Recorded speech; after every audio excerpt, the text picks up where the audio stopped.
The Werewolf by H.B. Marryat. Read by Daniel Davison. The Werewolf. My father was not born or originally a resident in the Harz Mountains. He was the serf of an Hungarian nobleman of great possessions in Transylvania, but although a serf he was not by any means a poor or illiterate man. In fact, he was rich, and his intelligence and respectability were such that he had been raised by his lord to the stewardship. But whoever may happen to be born a serf must he remain, even though he become a wealthy man. Such was the condition of my father. My father had been married for about 5 years, and by his marriage had 3 children, my eldest brother Caesar, myself Hermann, and a sister named Marcella. Latin is still the language spoken in that country, and that will account for our high-sounding names. My mother was a very beautiful woman, unfortunately more beautiful than virtuous. She was seen and admired by the lord of the soil. My father was sent away upon some mission, and during his absence my mother, flattered by the attentions and won by the assiduities of this nobleman, yielded to his wishes. It so happened that my father returned very unexpectedly, and discovered the intrigue. The evidence of my mother's shame was positive. He surprised her in the company of her seducer. Carried away by the impetuosity of his feelings, he watched the opportunity of a meeting taking place between them, and murdered both his wife and her seducer. Conscious that, as a serf, not even the provocation which he had received would be allowed as a justification of his conduct, he hastily collected together what money he could lay his hands upon, and, as we were then in the depth of winter, he put his horses to the sleigh, and taking his children with him, he set off in the middle of the night, and was far away before the tragical circumstance had transpired. Aware that he would be pursued, and that he had no chance of escape if he remained in any portion of his native country in which the authorities could lay hold of him, he continued his flight without intermission until he had buried himself in the intricacies and seclusion of the Harz Mountains. Of course, all that I have now told you I learned afterwards. My oldest recollections are knit to a rude yet comfortable cottage in which I lived with my father, brother, and sister. It was on the confines of one of those vast forests which cover the northern part of Germany. Around it were a few acres of ground, which during the summer months my father cultivated, and which, though they yielded a doubtful harvest, were sufficient for our support. In the winter we remained much indoors, for, as my father followed the chase, we were left alone, and the wolves during the season incessantly prowled about. My father had purchased the cottage and land about it of one of the rude foresters, who gained their livelihood partly by hunting and partly by burning charcoal for the purpose of smelting the ore from the neighboring mines. It was distant about 2 miles from any other habitation. I can call to mind the whole landscape now, the tall pines which rose up on the mountain above us, and the wide expanse of forest beneath, on the topmost boughs and heads of whose trees we looked down from our cottage as the mountain below us rapidly descended into the distant valley. In summer-time the prospect was beautiful, but during the severe winter a more desolate scene could not well be imagined. I said that in the winter my father occupied himself with the chase. Every day he left us, and often would he lock the door that we might not leave the cottage. He had no one to assist him or to take care of us. Indeed, it was not easy to find a female servant who would live in such a solitude. But could he have found one, my father would not have received her, for he had imbibed a horror of the sex, as the difference of his conduct toward us, his 2 boys, and my poor little sister Marcella, evidently proved. You may suppose we were sadly neglected. Indeed, we suffered much, for my father, fearful that we might come to some harm, would not allow us fuel when he left the cottage, and we were obliged, therefore, to creep under the heaps of bear's skin, and there to keep ourselves as warm as we could until he returned in the evening, when a blazing fire was our delight. That my father chose this restless sort of life may appear strange, but the fact was that he could not remain quiet. whether from remorse for having committed murder, or from the misery consequent on his change of situation, or from both combined, he was never happy unless he was in a state of activity. Children, however, when left much to themselves, acquire a thoughtfulness not common to their age. So it was with us. And during the short, cold days of winter we would sit silent, longing for the happy hours when the snow would melt, and the leaves burst out, and the birds begin their songs, and when we should again be set at liberty. Such was our peculiar and savage sort of life until my brother Caesar was 9, myself 7, and my sister 5 years old, when the circumstances occurred on which is based the extraordinary narrative which I am about to relate.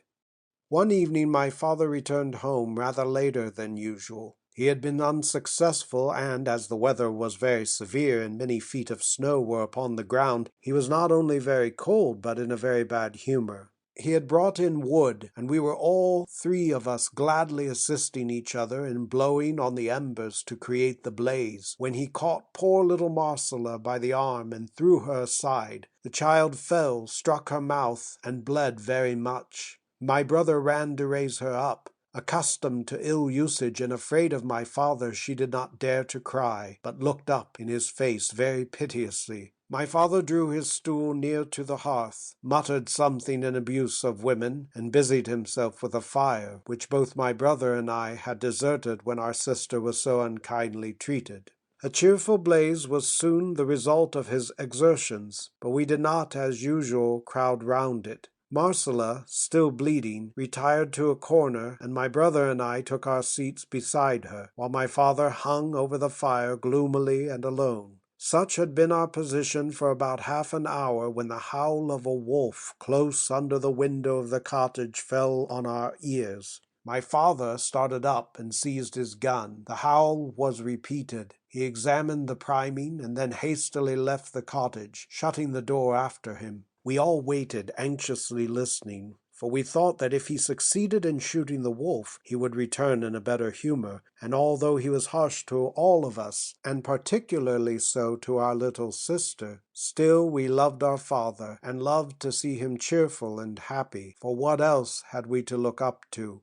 And I may here observe that perhaps there never were 3 children who were fonder of each other. We did not, like other children, fight and dispute together, and if by chance any disagreement did arise between my elder brother and me, little Marcella would run to us, and kissing us both, seal through her entreaties the peace between us. Marcella was a lovely, amiable child. I can recall her beautiful features even now. Alas, poor little Marcella! We waited for some time, but the report of the gun did not reach us, and my elder brother then said, "Our father has followed the wolf, and will not be back for some time. Marcella, let us wash the blood from your mouth, and then we will leave this corner and go to the fire and warm ourselves." We did so, and remained there until near midnight, every minute wondering, as it grew later, why our father did not return. We had no idea that he was in any danger, but we thought that he must have chased the wolf for a very long time. "I will look out and see if father is coming," said my brother Caesar, going to the door. "Take care," said Marcella. "The wolves must be about now, and we cannot kill them, brother." My brother opened the door very cautiously, and but a few inches. He peeped out.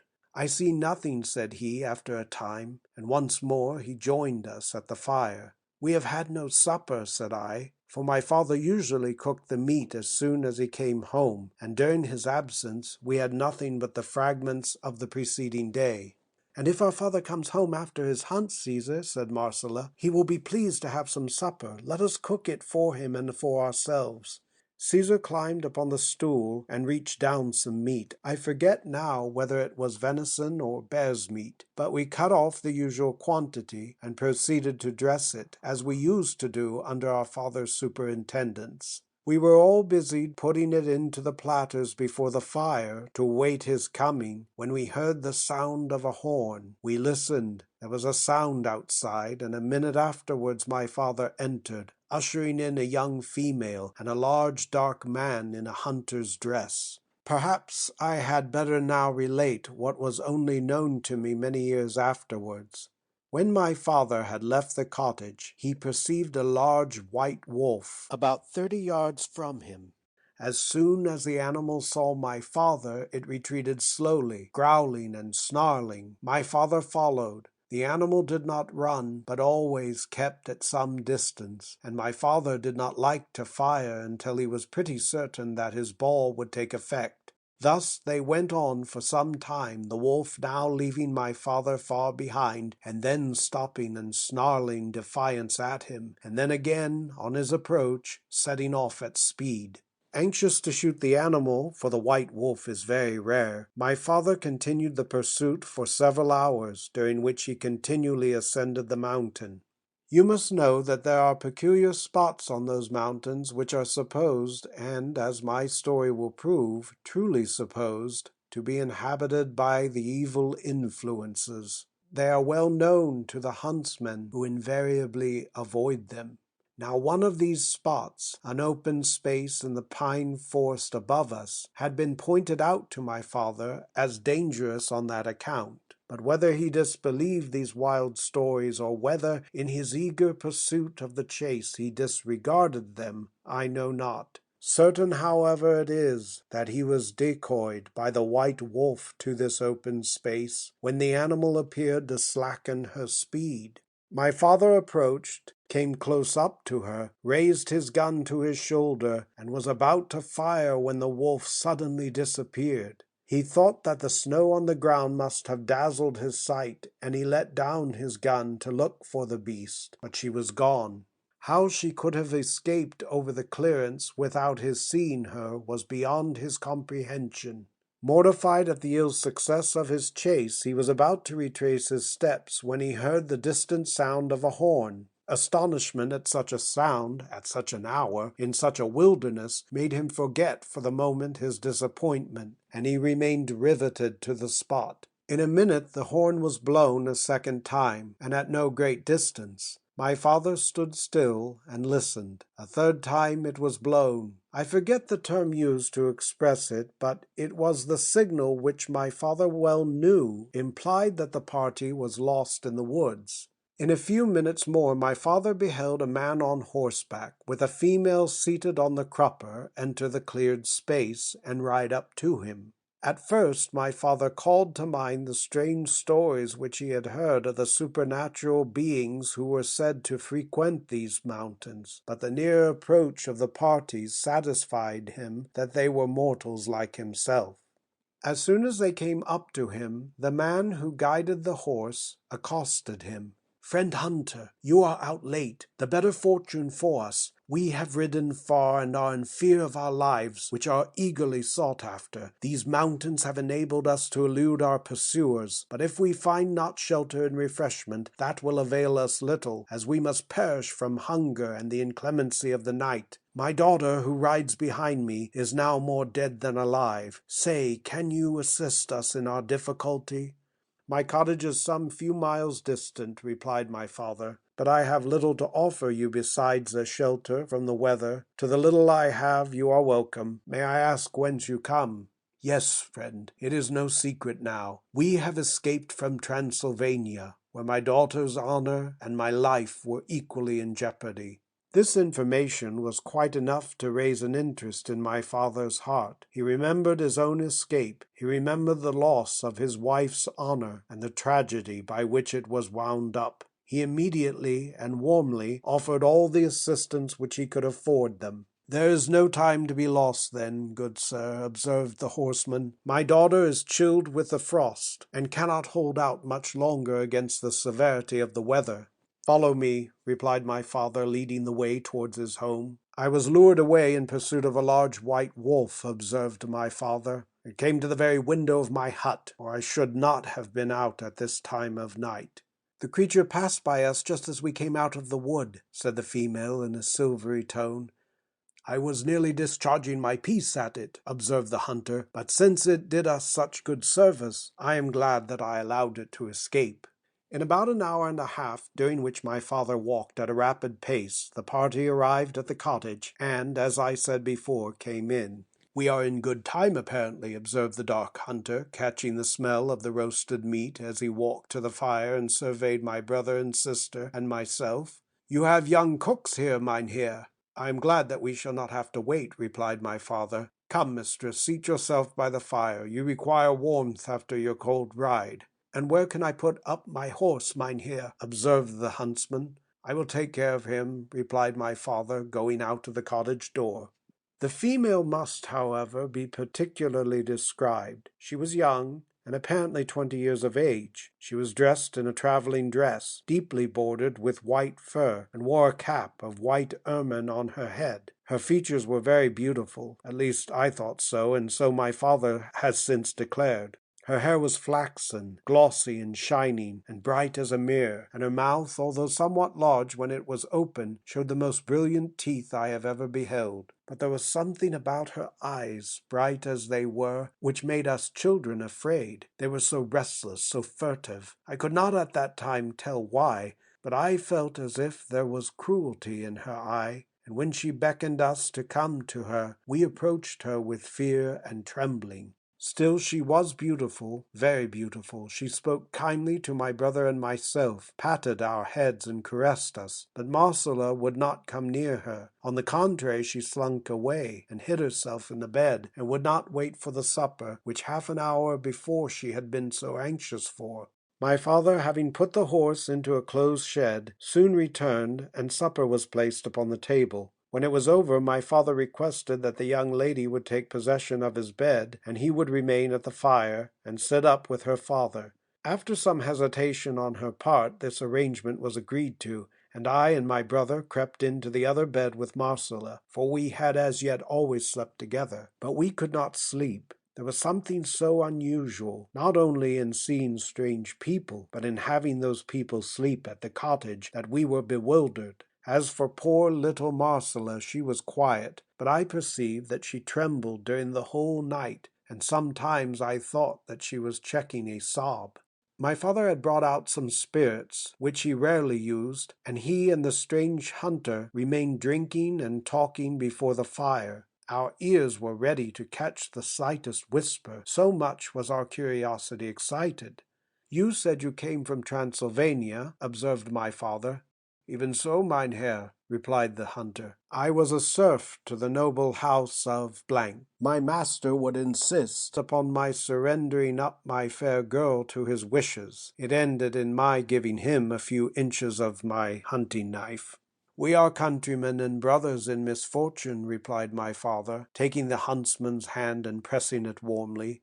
"Indeed, are you, then, from that country?" "Yes, and I too have fled for my life, but mine is a melancholy tale." "Your name?" inquired the hunter. "Krantz." "What, Krantz of __? I have heard of your tale. You need not renew your grief by repeating it now." "Welcome, most welcome, mynheer, and I may say my worthy kinsman. I am your second cousin, Wilfred of Barnsdorf," cried the hunter, rising up and embracing my father. They filled their horn mugs to the brim, and drank to one another after the German fashion. The conversation was then carried on in a low tone. All that we could collect from it was, that our new relative and his daughter were to take up their abode in our cottage, at least for the present. In about an hour they both fell back in their chairs, and appeared to sleep. "Marcella, dear, did you hear?" said my brother in a low tone. "Yes," replied Marcella in a whisper, "I heard all. Oh, brother, I cannot bear to look upon that woman. I feel so frightened." My brother made no reply, and shortly afterwards we were all three fast asleep.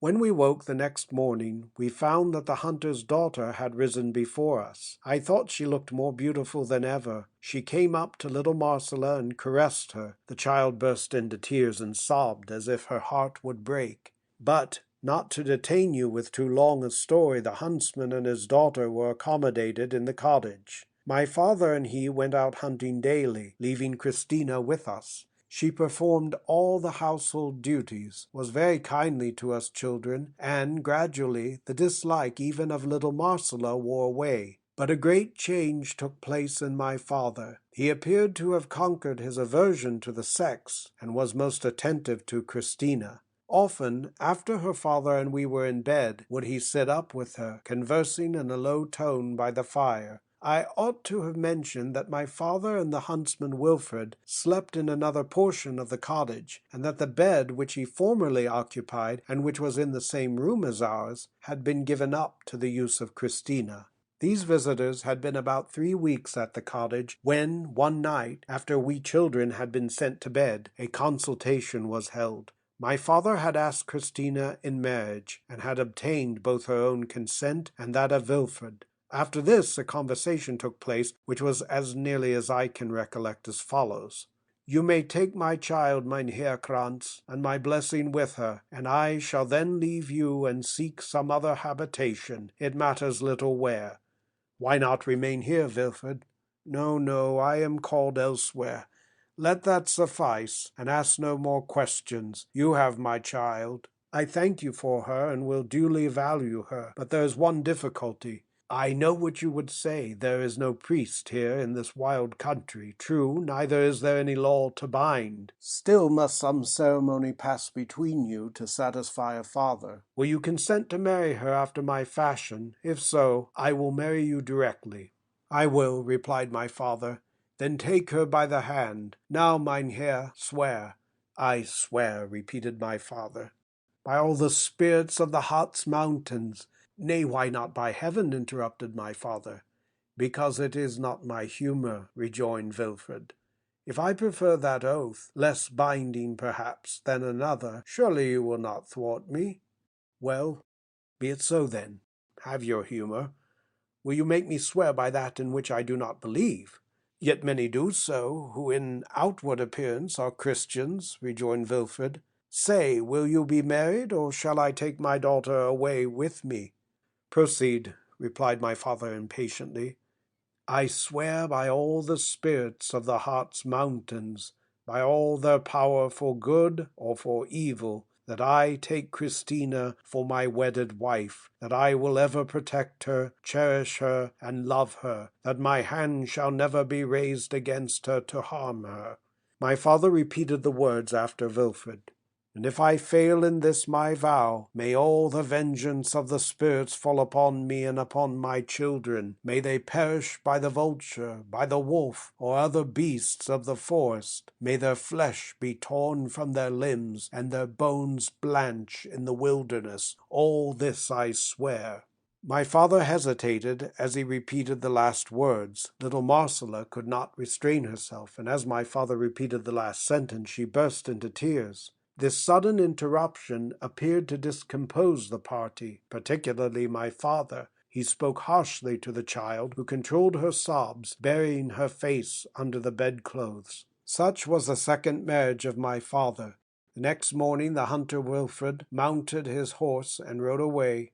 My father resumed his bed, which was in the same room as ours, and things went on much as before the marriage, except that our new mother-in-law did not show any kindness towards us. Indeed, during my father's absence, she would often beat us, particularly little Marcella, and her eyes would flash fire as she looked eagerly upon the fair and lovely child. One night my sister awoke me and my brother. "What is the matter?" said Caesar. "She has gone out," whispered Marcella. "Gone out?" "Yes, gone out at the door in her night-clothes," replied the child. "I saw her get out of bed, look at my father to see if he slept, and then she went out at the door." What could induce her to leave her bed, and all undressed to go out in such bitter wintry weather, with snow deep on the ground, was to us incomprehensible. We lay awake, and in about an hour we heard the growl of a wolf close under the window. "There's a wolf," said Caesar. "She will be torn to pieces." "Oh, no," cried Marcella. In a few minutes afterwards our mother-in-law appeared. She was in her night-dress, as Marcella had stated. She let down the latch of the door so as to make no noise, went to a pail of water, and washed her face and hands, and then slipped into the bed where my father lay. We all three trembled. We hardly knew why, but we resolved to watch the next night. We did so. and not only on the ensuing night, but on many others, and always at about the same hour would our mother-in-law rise from her bed and leave the cottage, and after she was gone, we invariably heard the growl of a wolf under our window, and always saw her on her return wash herself before she retired to bed. We observed also that she seldom sat down to meals, and that when she did, she appeared to eat with dislike. But when the meat was taken down to be prepared for dinner, she would often furtively put a raw piece into her mouth. My brother Caesar was a courageous boy. He did not like to speak to my father until he knew more. He resolved that he would follow her out and ascertain what she did. Marcella and I endeavored to dissuade him from this project, but he would not be controlled. And the very next night he lay down in his clothes, and as soon as our mother-in-law had left the cottage, he jumped up, took down my father's gun, and followed her. You may imagine in what a state of suspense Marcella and I remained during his absence. After a few minutes we heard the report of a gun. It did not awaken my father, and we lay trembling with anxiety. In a minute afterwards we saw our mother-in-law enter the cottage. Her dress was bloody. I put my hand to Marcella's mouth to prevent her crying out, although I was myself in great alarm. Our mother-in-law approached my father's bed, looked to see if he was asleep, and then went to the chimney and blew up the embers into a blaze. "Who is there?" said my father, waking up. "Lie still, dearest," replied my mother-in-law. "It is only me. I have lighted the fire to warm some water. I am not quite well." My father turned round and was soon asleep, but we watched our mother-in-law. She changed her linen and threw the garments she had worn into the fire, and we then perceived that her right leg was bleeding profusely, as if from a gunshot wound. She bandaged it up, and then dressing herself, remained before the fire until the break of day. Poor little Marcella! Her heart beat quick as she pressed me to her side. So indeed did mine. Where was our brother Caesar? How did my mother-in-law receive the wound unless from his gun? At last my father rose, and then for the first time I spoke, saying, "Father, where's my brother Caesar?" "Your brother?" explained he. "Why, where can he be?" "Merciful heaven! I thought as I lay restless last night," observed our mother-in-law, "that I heard somebody open the latch of the door. And, dear me, husband, what has become of your gun?" My father cast his eyes above the chimney, and perceived that his gun was missing. For a moment he looked perplexed. Then, seizing a broad axe, he went out of the cottage without saying another word. He did not remain away from us long. In a few minutes he returned, bearing in his arms the mangled body of my poor brother. He laid it down, and covered up his face. My mother-in-law rose up and looked at the body, while Marcella and I threw ourselves by its side, wailing and sobbing bitterly. "Go to bed again, children," said she sharply. "Husband," continued she, "your boy must have taken the gun down to shoot a wolf, and the animal has been too powerful for him. Poor boy, he has paid dearly for his rashness." My father made no reply. I wished to speak, to tell all, but Marcella, who perceived my intention, held me by the arm and looked at me so imploringly that I desisted. My father, therefore, was left in his error, but Marcella and I, although we could not comprehend it, were conscious that our mother-in-law was in some way connected with my brother's death. That day my father went out and dug a grave, and when he laid the body in the earth, he piled up stones over it, so that the wolves should not be able to dig it up. The shock of this catastrophe was to my poor father very severe. For several days he never went to the chase, although at times he would utter bitter anathemas and vengeance against the wolves. But during this time of mourning on his part, my mother-in-law's nocturnal wanderings continued with the same regularity as before. At last my father took down his gun to repair to the forest, but he soon returned and appeared much annoyed. "Would you believe it, Christina, that the wolves, perdition to the whole race, have actually contrived to dig up the body of my poor boy? Now there is nothing left of him but his bones." "Indeed," replied my mother-in-law. Marcella looked at me, and I saw in her intelligent eye all that she would have uttered. "A wolf growls under our window every night, father," said I.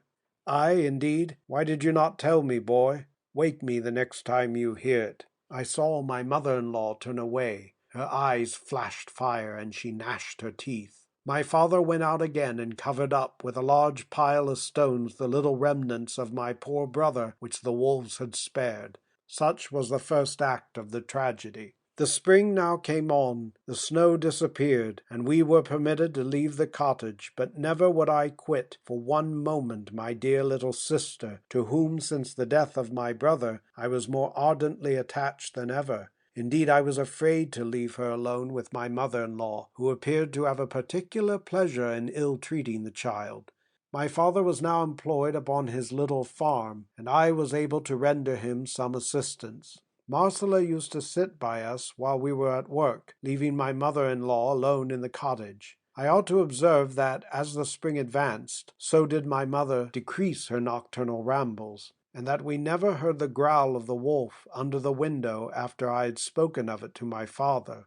One day, when my father and I were in the field, Marcella being with us, my mother-in-law came out, saying that she was going into the forest to collect some herbs my father wanted, and that Marcella must go to the cottage and watch the dinner. Marcella went, and my mother-in-law soon disappeared in the forest, taking a direction quite contrary to that in which the cottage stood, and leaving my father and I, as it were, between her and Marcella. About an hour afterwards we were startled by shrieks from the cottage, evidently the shrieks of little Marcella. "Marcella has burnt herself, father," said I, throwing down my spade. My father threw down his, and we both hastened to the cottage. Before we could gain the door, out darted a large white wolf, which fled with the utmost celerity. My father had no weapon. He rushed into the cottage, and there saw poor little Marcella expiring. Her body was dreadfully mangled, and the blood pouring from it had formed a large pool on the cottage floor.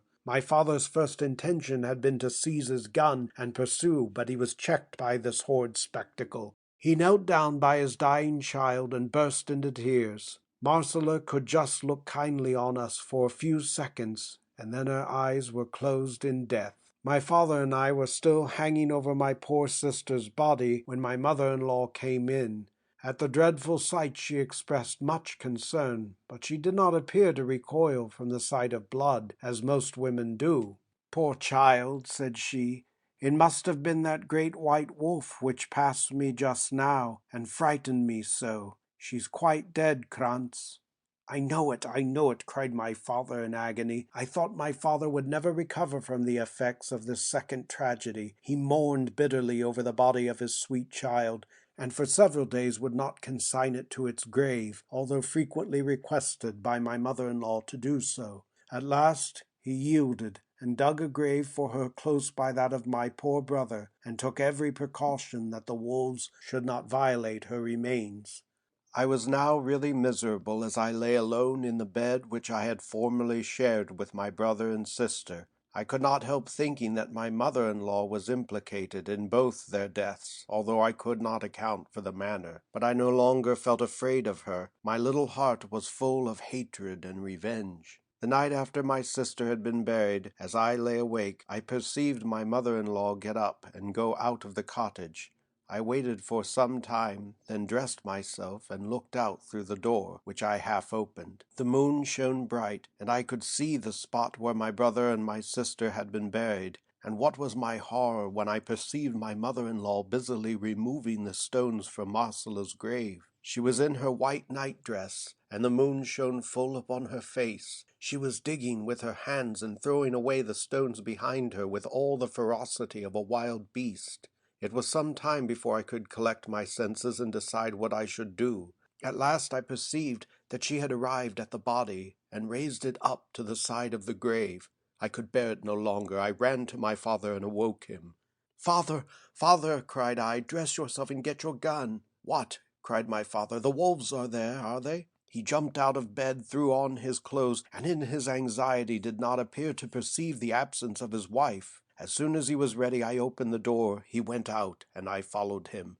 Imagine his horror when, unprepared as he was for such a sight, he beheld, as he advanced towards the grave, not a wolf, but his wife, in her night-dress, on her hands and knees, crouching by the body of my sister, and tearing off large pieces of the flesh, and devouring them with all the avidity of a wolf. She was too busy to be aware of our approach. My father dropped his gun. His hair stood on end, so did mine. He breathed heavily, and then his breath for a time stopped. I picked up the gun and put it into his hand. Suddenly he appeared as if concentrated rage had restored him to double vigor. He leveled his piece, fired, and with a loud shriek, down fell the wretch whom he had fostered in his bosom. God of heaven, cried my father, sinking down upon the earth in a swoon as soon as he had discharged his gun. I remained some time by his side before he recovered. Where am I? Said he. What has happened? Oh, yes, I recollect now. Heaven forgive me. He rose, and we walked up to the grave. What again was our astonishment and horror to find that instead of the dead body of my mother-in-law, as we had expected,